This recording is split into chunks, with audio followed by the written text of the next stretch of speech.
Hello, and can you hear that rain? Good God, that's probably picking up on my microphone. My windows are open, and this is the season we are now currently in. It is September, summer is over, and it is thoroughly raining. But anyway, that's today's weather update. Hi, welcome back to another episode of A Weekly Waypoint. Today we are playing No Man's Sky, and you probably know why. It's because they've just released 6.0, the... oh god, what's the update actually called again? The Voyager update, there we go. And I wanted to show it off a little bit, so I've started a new creative mode save, and I'm going to go and build one for you while we talk about this and other things this week. But yeah, I gotta say man, every time I boot up No Man's Sky, I just fall in love a little bit harder.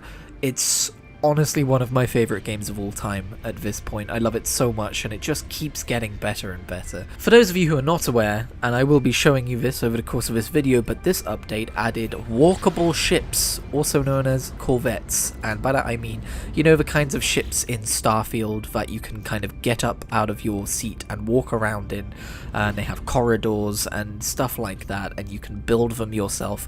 We can now do that in No Man's Sky. It should be noted that one of the major differences between, and I like Starfield by the way, one of the major differences between Starfield and No Man's Sky is that No Man's Sky is a multiplayer game, so presumably this would have been harder to code in No Man's Sky. I don't know how coding works.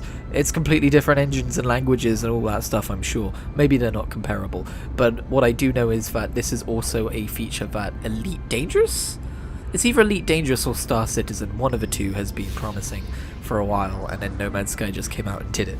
And I love it so much because you can make these ships with these great big windows, and you can set it onto autopilot, and you can go and walk around your ship and do things while you're flying between destinations, which honestly is kind of a sorely needed update to the game, because as you just saw while I was traveling to the space station here, it's mostly just waiting, and I've never really minded that. It's a nice bit of immersivity. Immersion, that's the word. But I'm not gonna lie, I do usually end up just pulling out my phone and scrolling for a minute or two while I'm traveling between destinations. It's nice to finally just be able to get up out of your seat and go and like do some refining or move some things around in storage and so on and so forth, although you could kind of move things around in your storage already, but you know what I mean. Now you can actually have cargo pods like you can in your freighter or your planetary base, and that is for sure where I am going to be storing all of my spare parts, because one thing I don't love about this update is when you do find a spare part out in the wild, you don't unlock it for later use, you have it in your inventory as an item, and that bloats your inventory quite quickly.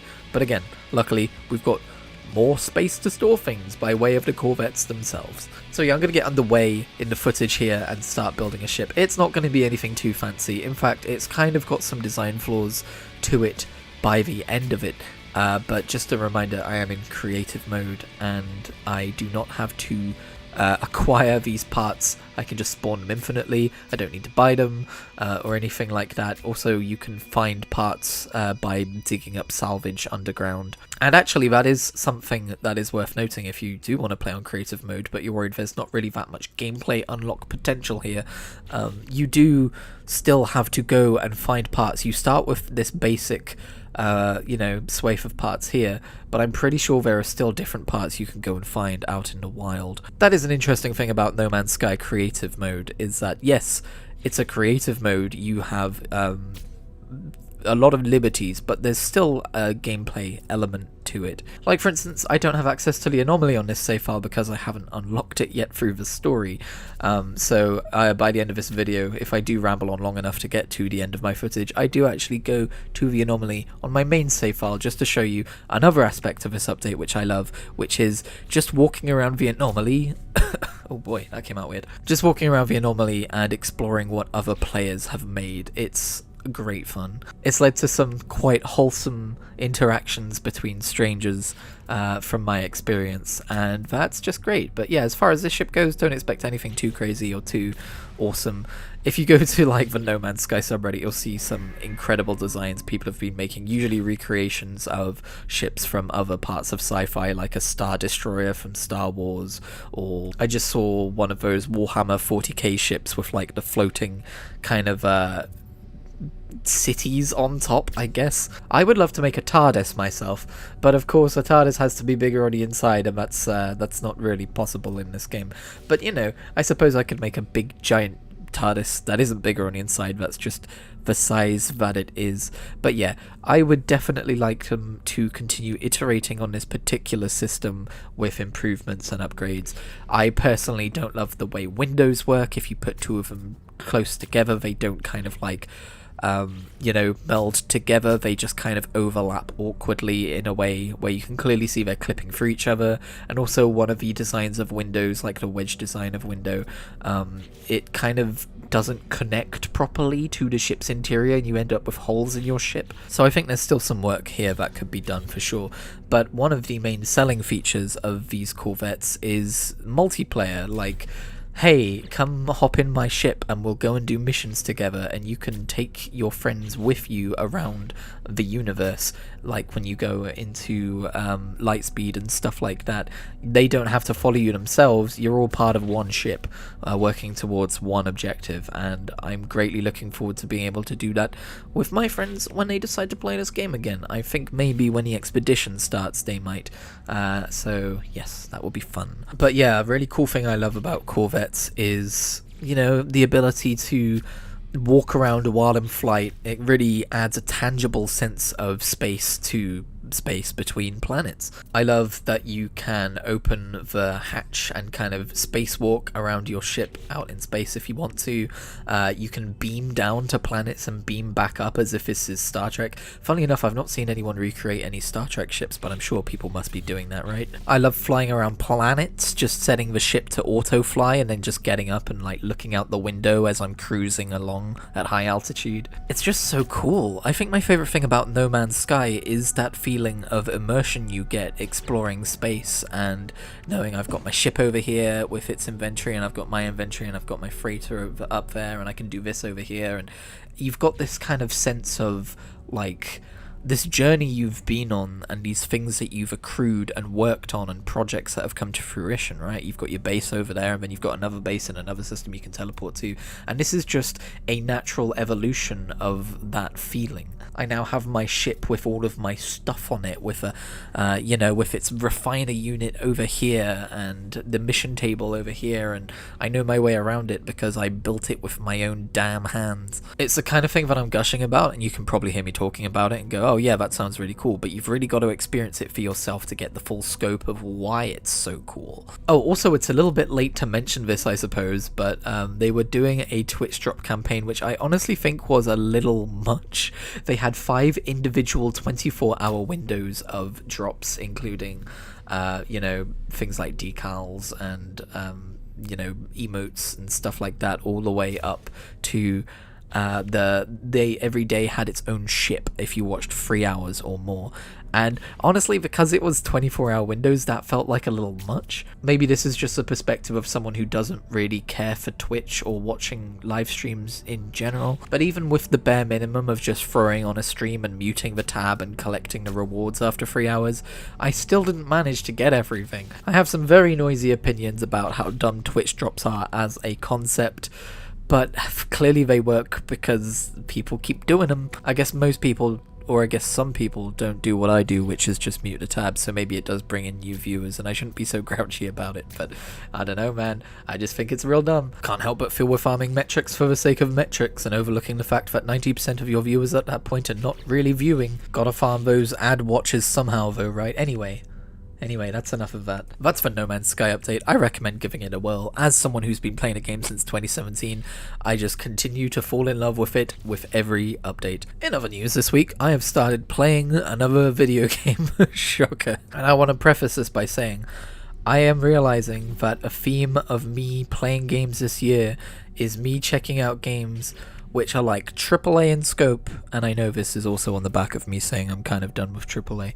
I know, I get it, I know. But games which are AAA in scope, but also like in the 60, 70 Metacritic area, Games which have been pretty broadly criticized, but actually, in my opinion, still have a lot of fun to be found within them. I'm talking games like Star Wars Outlaws, Final Fantasy, Stranger of Paradise, games like that, right?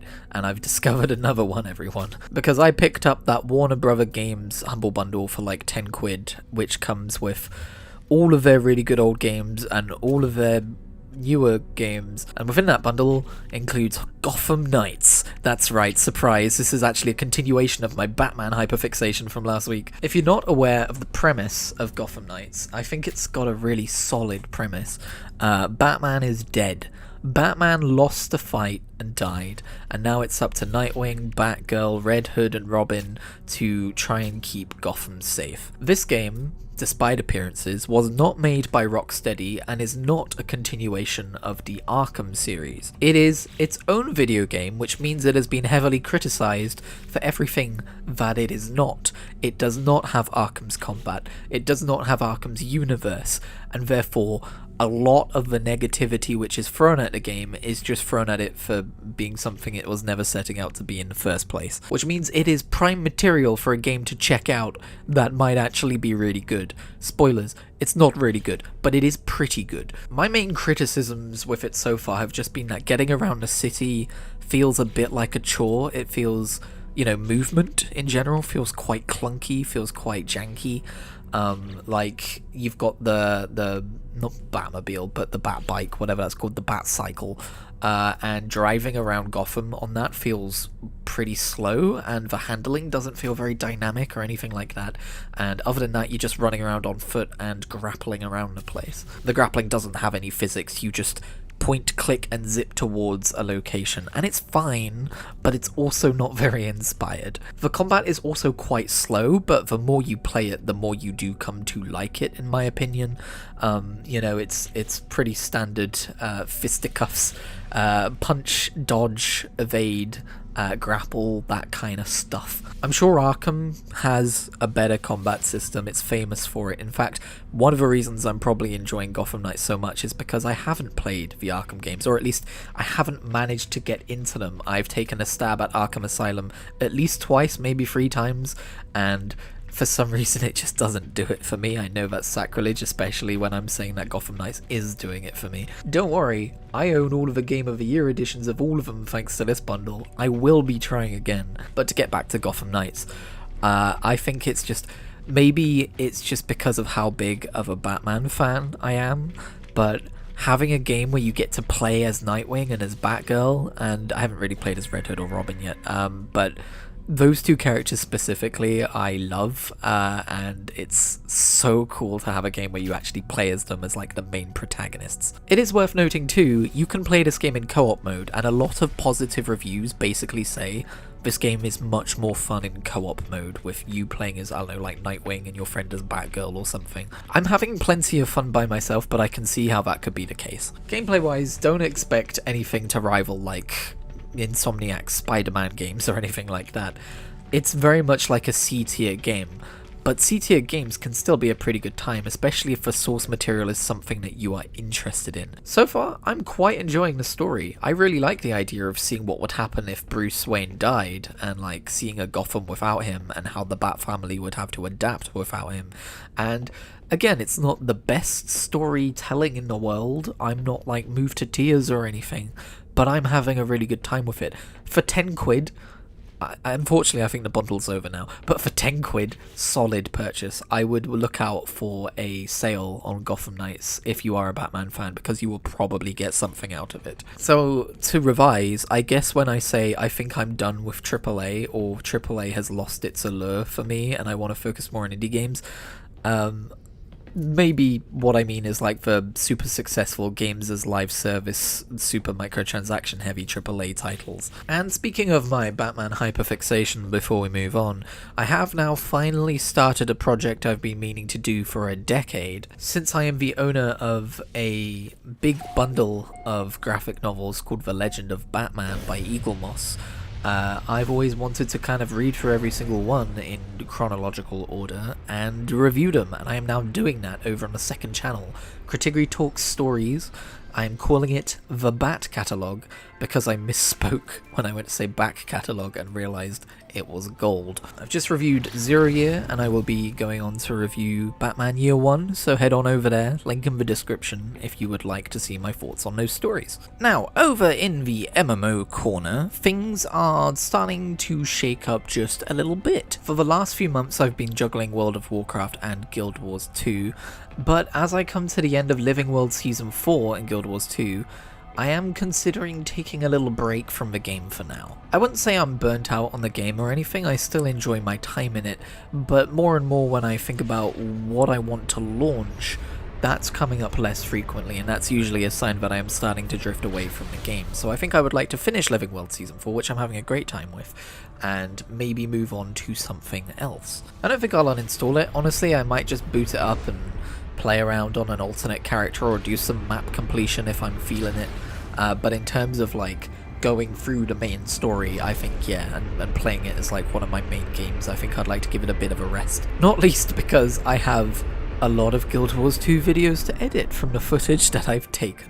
But no, the seasons, they are changing, and honestly as soon as the weather starts to cool down and the rain starts to come in, and that autumn feeling starts to sink into your bones, without fail, my soul yearns for RuneScape. I don't do this on purpose, this whole seasonal affectation thing of like, oh, in this season I play this MMO, and in that season I play this other MMO. But just over the course of me editing videos, you know, playing certain events as they pop up during seasonal times, I have noticed that I do usually get back into RuneScape around autumn Halloween time. And a friend of mine was talking to me about RuneScape 3's upcoming league for the first time, its first league, which I'm not crazy about, if I'm being honest. I have tried the old school RuneScape League and I had a really good time with it until I burnt out on it and fell behind everyone.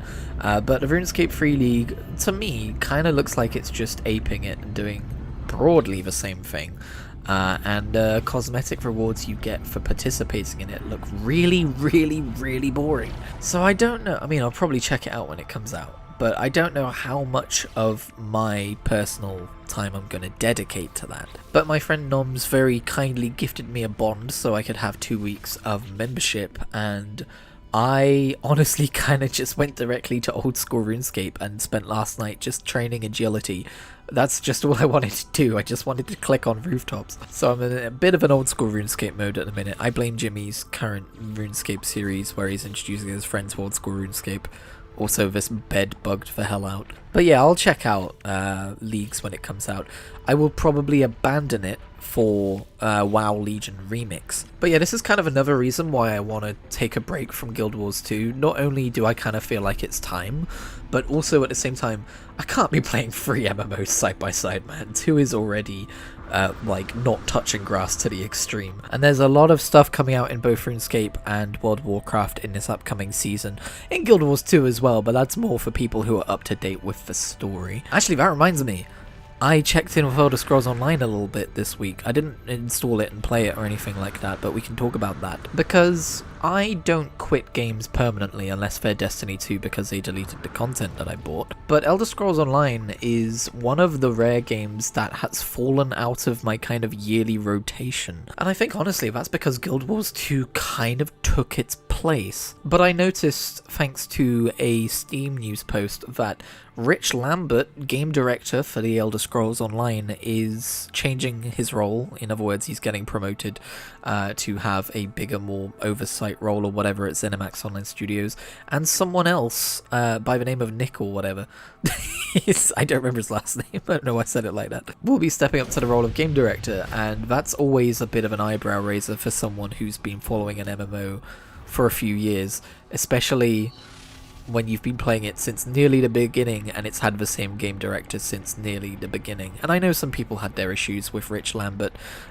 He always seemed like a decent guy to me, and I never really disagreed with decisions he made in the game all that much. However, I will say, for anyone curious, The last ESO expansion I played was Necrom, and I really liked Necrom. It's honestly one of my favourites, but I didn't get around to playing Gold Road, and then they started doing this weird yearly seasonal thing, which sounds a lot like their yearly chapters that they used to do, except from everything I've read, it just costs more and you get less out of it. And the Season of the Worm just kind of feels like... I mean, these last few years in Elder Scrolls Online from the outside, it just kind of feels like they don't know what they want to do with it anymore, and that kind of makes me hesitate in terms of getting back into it. I will eventually for sure, but here's my conundrum. I started out on PC. I think I started playing around the time they added the Thieves Guild, so that should give you an indication of how early I was to ESO comparatively. I'd probably like after its first year, a bit like with No Man's Sky actually. But my PC always struggled to run it, and so when I finally got my Xbox, this would have been around the time of Greymore, I went and spun up a brand new account, which is something I would never normally consider doing in an MMO. But I spun up a brand new account for that, and I played through Greymore again, and from Greymore onwards, I've been playing on Xbox. According to exophase.com, I have 423 hours on the Steam version and 455 hours on the Xbox version, and it really does feel like Xbox has become my main account, my home, where the majority of my ESO efforts have gone. But here's the problem, I don't do Game Pass anymore. I don't want to give Microsoft another goddamn penny. They are on my corporation shit list, and right next to Amazon. And so if I were to play the game again, I would have to move back to PC, which is honestly kind of overdue anyway, because, you know, I can probably run that game super easily nowadays. It would be fun to see my original characters again. I actually bought a house in that game, which kind of is probably my biggest microtransaction regret purchase I've ever done. But hey, I have it, and it would be cool to decorate it and actually make it less of a regret. ESO is pretty good for doing a catch-up pack in terms of our latest expansion costs this much, but if you pay a little extra, you can get every single expansion we've ever done. Note, expansion, not DLC. There is a difference in ESO. I know that. It's fine. I know I would probably want ESO Plus too. It's fine. That's not a problem. I mean, it is currently a problem. I can't currently afford that, but I know in the future I will be able to. But man, I've grown really attached to that Xbox account, and it just sucks that it has to be a separate account and that I can't play it on PC, and that I would have to give Microsoft monthly money in order to play it. I mean, heck, at this point, if I was paying ESO Plus, I would also be giving Microsoft money, but let's not worry too much about the semantics of that. Game Pass numbers are more important to them than ESO Plus numbers, so we'll take solace in that. But yeah, that's just something that's been on my mind lately. When I do one day want to get back into ESO, I have some tough decisions to make. Because man, I really got into like hunting particular motifs in the Xbox version, and I have lots of story progress on the Xbox version, and I've got my main Brakosh and all the time I've spent getting all of his crafting professions up to max, and like getting him geared and stuff.